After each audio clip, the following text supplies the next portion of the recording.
오늘 우리가 너무 잘 아는 기독교의 가장 기본이고 중요한 이 보혈의 능력에 대해서 말씀을 나누려고 합니다. 하나님께서 저에게 딱 한 번만 설교하고 죽으라고 하신다면은 저는 예수님의 보혈에 대한 설교를 하고 죽을 것입니다. 또 두 번 설교하고 죽으라고 한다면은 보혈 설교와 재림의 설교를 할 것입니다. 혹 어떤 정통교단의 목사님들 중에 재림이 없다는 이야기도 저는 들었는데 그건 크게 잘못된 정통교단 안에 있는 이단이라고 보아야 할 것입니다. 우리 기독교의 핵심은 바로 보혈과 재림인 것입니다. 피 중에 피는 예수의 피인 것입니다. 마귀가 가장 혐오하는 것이 바로 접근할 수 없는 것이 예수님의 보혈인 것입니다. 예수님의 피만이 보혈인 것입니다. 아멘. 설교 중에 설교는 보혈이고 찬송 중에 찬송이 바로 보혈인 것입니다. 아멘. 구리시에 가면 어느 목사님이 이 보혈 사역을 전문 사역으로 해요. 계속 날마다 집회하는데 보혈 사역만 하는 그런 집회하는 교회를 제가 알고 있는데 거기에 많은 기적이 있어요. 엄청난 기적이 있고 많은 분들이 모여서 치유받고 축소 사역받고 전문적으로 보혈 사역만 하시는 그런 목사님을 제가 만나본 적도 있습니다. 어느 성도가 멀리 이사를 가게 되어서 새로운 교회를 가야 하는데 어떤 교회를 갈까 고민하다가 담임 목사님께 여쭈어봤어요. 목사님, 제가 다른 교회를 이제 가게 생겼는데 어느 교회에 가서 등록해야 됩니까? 라고 물었어요. 그랬더니 담임 목사님이 말씀하시기를 그 교회 목사님이 보혈 설교를 많이 하는 교회 가서 등록을 하라고 하셨습니다. 그래서 설교 중에 설교는 보혈인 것입니다. 기독교 교리의 가장 핵심이 보혈인 것입니다. 그러므로 이 보혈이 없는 교회, 죽은 교회죠. 그래서 이 보혈이 얼마나 중요하다는 것을 오늘 말씀을 드리려고 합니다. 또 찬송 중에 찬송이 보혈 찬송입니다. 조금 전에 준비 찬송에서 보혈 찬송을 많이 부르셔서 너무 좋았습니다. 이 보혈 찬송 많이 부를수록 좋습니다. 주의 보혈 능력이 또다 그의 피 믿으오. 얼마나 좋습니까? 구주의 십자가 보혈로 좋잖아요. 자, 이 보혈의 찬송 나의 죄를 씻기는 예수의 피밖에 없네. 참 좋아요. 보혈 찬송 많이 부르시기를 바랍니다. 그 기독교의 핵심은 예수님의 보혈에 있는 것입니다. 예수님이 내 죄를 짊어지고 죽으셨기 때문인 것입니다. 그래서 내가 얼마나 귀한 존재냐. 예수님이 나를 위해서 하늘에서 이 땅에 오셔서 십자가에서 피를 흘려서 나를 구원해 주셨습니다. 그러면 우리는 이 예수의 피를 많이 전하고 또 증거하고 또 외쳐야 할 줄로 믿습니다. 구약을 짜면은 짐승의 피가 나오고 신약을 짜면은 예수님의 피가 나오게 되는 것입니다. 어느 정통교단의 신학 교수가 예수님의 피나 개 피나 똑같아 그런 말을 해서 엄청 시끄러웠어요. 그런 사람은 정통교단에 있는 이단 교수입니다. 잘못된 것이죠. 엄청난 신학자들이 이런 오리를 범하고 있습니다. 말씀부터가 말했습니다. 빨래를 짜보아라. 거기면 물이 나올 것이다. 구약을 짜보아라. 짐승의 피가 나올 것이다. 신약을 짜보아라. 예수님의 피가 나올 것이다. 어느 신학자는 말하기를 성경을 꽉 짜면은 예수의 피가 줄줄 흐른다고 하였습니다. 그렇습니다. 기독교의 핵심은 바로 예수님의 보혈인 것입니다. 그러면 좀 더 구체적으로 보혈에 나타나는 능력의 역사에 대해서 말씀을 드려보려고 합니다. 첫째는 예수님의 보혈은 죄를 용서하고 죄를 씻어주시는 그러한 능력이 있습니다. 요한일서 1장 7절 말씀에 그가 빛 가운데 계신 것 같이 우리도 빛 가운데 행하면 우리가 서로 사귐이 있고 그 아들 예수의 피가 우리를 모든 죄에서 깨끗게 하실 것이요 라고 했습니다. 이스라엘 민족이 애굽에서 해방받고 나올 때 유월절을 통과했는데 가장 중요한 게 뭡니까? 문인방에다가 양의 피를 발랐습니다. 그래서 천사들이 양의 피가 없는 집은 들어가서 장자를 모르다 때려 죽였고, 문인방에 피가 있는 곳은 들어가지 않고 통과해서 프리패스로 넘어갔다. 그게 바로 유월절인 것입니다.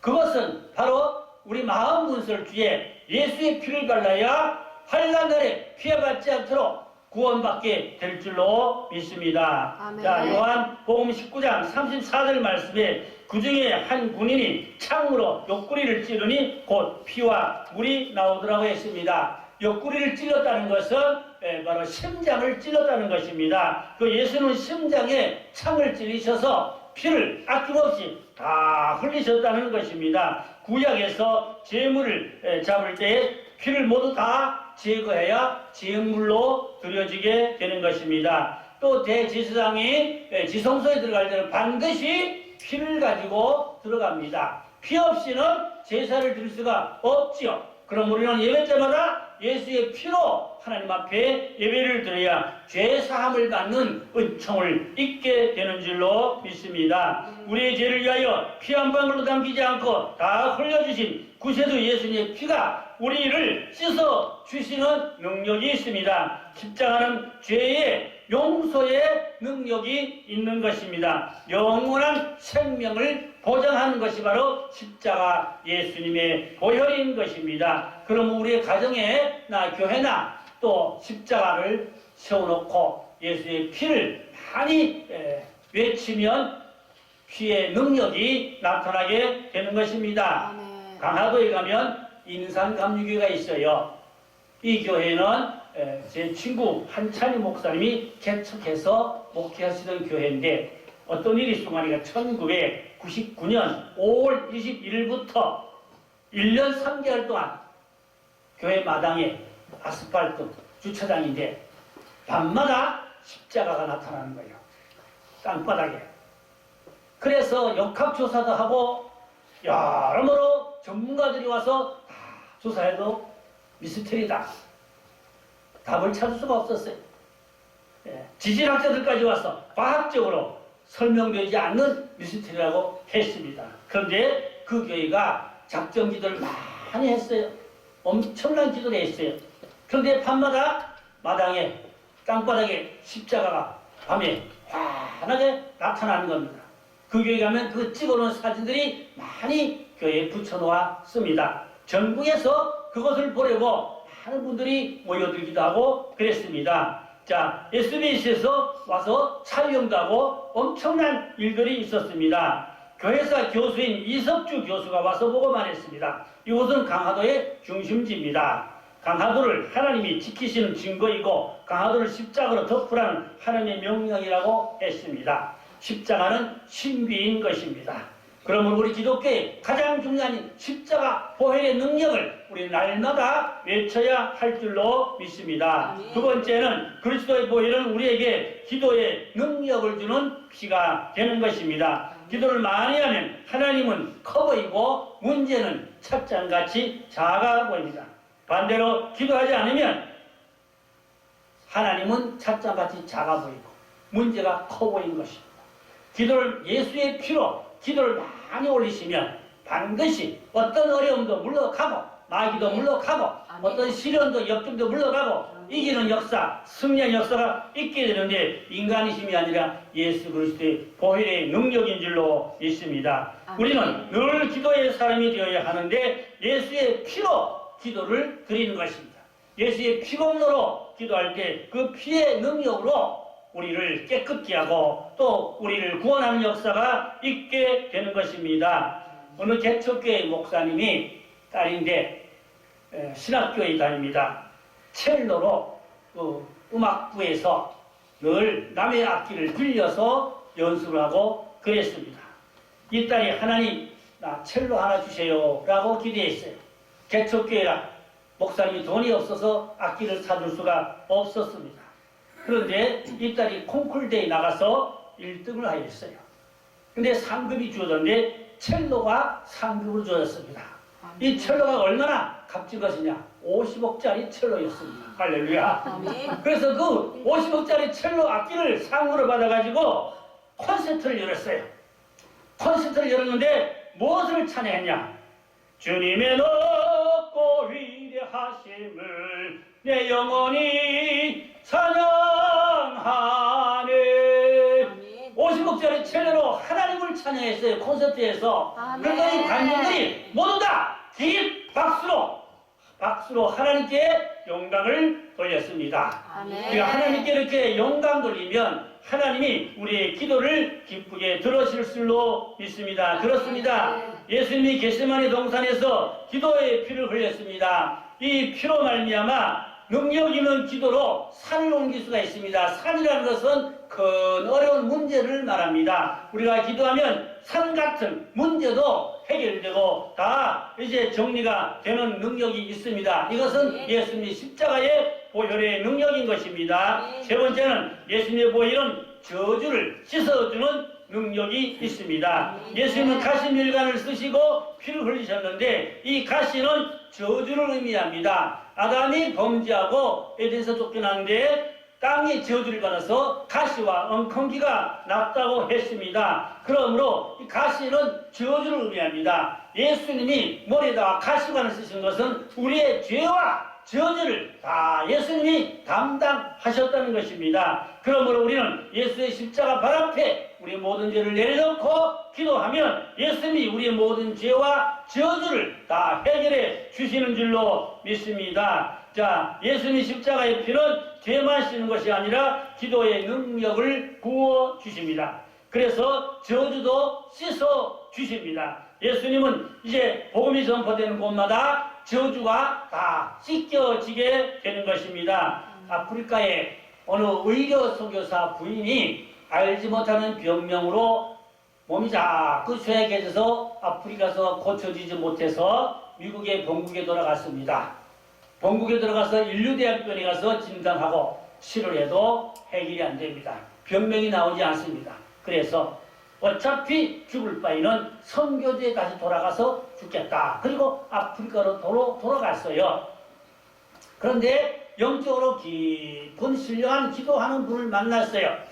근데 이 기도하시는 분이 이제 이 부인이 왜 이런 나쁜 병에 걸렸는가 자세히 살펴보니까 그 손목에 반짝반짝하는 아름다운 액세서리 손목걸이가 걸려져 있었어요. 근데 그 액세서리는 어떤 액세서리인가 하니까 그 지역에 사는 이제 영매하는 무당입니다. 영매하는 무당이 거기다가 저주를 걸은 손목걸이를 선물로 주었던 것입니다. 그래서 이 손목걸이를 벗겨서 박살내버리고 예수 이름으로 예수의 피로 저주는 물러갈지어다. 무당 귀신은 물러갈지어다. 명령하고 선포하고 이 손목걸이를 벗어 뜯어내버렸더니 그때부터 병이 깨끗이 나았다고 하는 것입니다. 할렐루야. 자, 이러한 실제적인 간증은 얼마든지 많이 있습니다. 예수 이름으로 명할 때에 예수의 피로 선포할 때 마귀들이 가장 무서워하고 두려워하고 도망가게 되는 줄로 믿습니다. 아멘. 그래서 우리는 예수의 피 사역을 많이 하실수록 좋습니다. 아멘. 새로운 집으로 이사갈 때에 그 집에 역사하는 마귀를 쫓도록 피 사역을 해야 됩니다. 또 어떤 사업장에 새로운 개업할 때에 그 사업장 하는 그 건물에 피 사역을 해야 됩니다. 예수의 피를 많이 뿌리시고 악한 영이 역사하는 집에 가면 예수의 피를 많이 뿌리고 예수의 보혈 찬송을 많이 하고 그렇게 기도하면 그 가정에 악한 영들이 싹 물러가게 되는 것입니다. 저는 목회 현장에서 그러한 경험들을 얼마나 많이 했는지 모릅니다. 이 시간에는 그런 이야기를 일일이 다 할 수는 없습니다. 그 다음 자, 네 번째로 넘어갑니다. 예수님이 채찍 맞으신 피는 우리의 병을 고치는 능력이 있습니다. 그가 채찍에 맞음으로 우리가 남을 입었도다. 이사야가 말씀했지요. 주님의 맞으신 채찍에 그 채찍은 날카로운 채찍인데 거기에는 납덩어리가 달려있고 또 뾰족뾰족한 짐승의 뼈가 붙어있다고 합니다. 그래서 그 채찍을 맞으면 살점이 뚝뚝 떨어져 나간다고 합니다. 예수님이 왜 몸에 엄청난 그 살점이 떨어지는 채찍을 맞으셨습니까? 우리의 모든 질병을 담당하기 위해서 채찍을 맞았습니다. 그래서 그가 채찍에 맞음으로 우리가 우리가 나올 것보다 예수의 십자가의 채찍, 보혈의 능력으로 모든 질병이 싹 떠나가는 줄로 믿습니다. 아멘. 여러분 아프신 곳이 있습니까? 예수의 피를 많이 바르고 뿌리고 명령하고 선포하고 기도하면 병도 나을 줄로 믿습니다. 아멘. 이러한 간증들은 얼마든지 많이 할 수가 있겠습니다. 아멘. 그래서 우리가 정말로 예수의 피를 가상으로만 생각하지 말고 실상으로 믿고 체험하고 명령 선포해서 내가 체험하는 신앙이 되어야 하는 것입니다. 지식과 이론의 신앙이 아니고 실제 영적 체험이 되는 실제가 되는 산 믿음이 되어야 하는 것입니다. 그래서 귀신 들린 자도 예수의 피로 명령 선포할 때 귀신들이 항구하고 떠나가게 되는 것이고 병마를 행할 수도 예수의 피로 명령 선포할 때 병마도 떠나가게 되는 것이고 어떤 시험도 예수의 피로 명령 선포할 때 시험도 물러가게 되는 것입니다. 우리는 그래서 가상적인 신앙이 아니라 실상이 되는 신앙이 되어야 하는 것입니다. 그래서 자동차에도 예수의 피를 뿌리고 사고 나지 않도록 예수의 피를 뿌리고 또 십자가를 또 세우면 좋고 항상 우리는 십자가와 예수의 피를 많이 사용할수록 하나님의 능력이 더 많이 나타나게 될 줄로 믿습니다. 왜 기독교들이 그렇게 무기력하고 무능합니까? 강하고 담대하고 용감하고 힘있게 예수의 피를 선포하고 예수의 피를 증거하고 예수의 피를 이제 실제적으로 사역상에서 이제 나타나서 악한 마귀를 쫓아내는 무기가 되고 병마를 고치는 능력이 되고 죄를 사함받는 능력이 되고 이 예수의 피는 마귀가 가장 두려워하고 가장 싫어하는 것입니다. 예수의 피를 선포해서 저주가 물러가도록 악한 시련이 물러가도록 어떤 어려움도 물러가도록 감옥 대대로 내려오는 악한 어둠의 영들도 있어요. 예수의 피로 담대히 쫓아버리고 교회도 마귀 역사하는 교회들이 많아요. 예수의 피로 마귀 역사를 쫓아버려야 됩니다.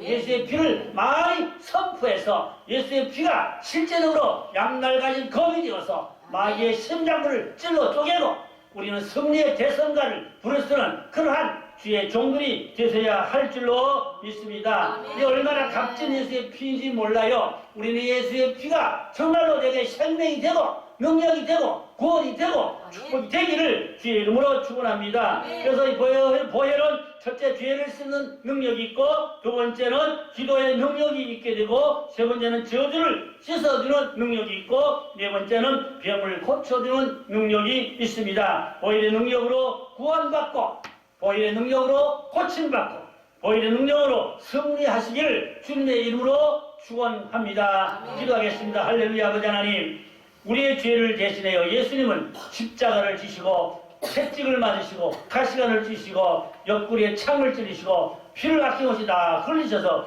우리의 모든 죄와 저주와 질병까지도 감당하셨나이다. 그럼 우리는 예수의 피를 많이 믿고 선포하고 외치고 전해서 모든 마귀와 저주와 질병을 다 쫓아내고 승리하는 그리스도인들이 되게 하여 주시옵소서. 우리 복음센터에 피를 많이 덮어주시사 어둠의 세력이 그림자도 접근하지 못하게 하여 주옵소서. 저들의 가정도 섬기는 교회도 저들의 사업장도 하나님 보혈을 덮어주사 어둠의 세력이 일곱 길로 물러가게 하시고 천사들이 보호하고 지키시는 하나님의 나라가 임하는 역사가 있게 하여 주시옵소서. 이 복음이 전파되는 곳곳마다 마귀들이 다 항구하고 떠나가게 하시고 하나님의 나라가 임하는 역사가 있게 하여 주시옵소서. 믿고 감사하며 우리 구주 예수 그리스도의 이름으로 기도드렸사옵나이다. 아멘.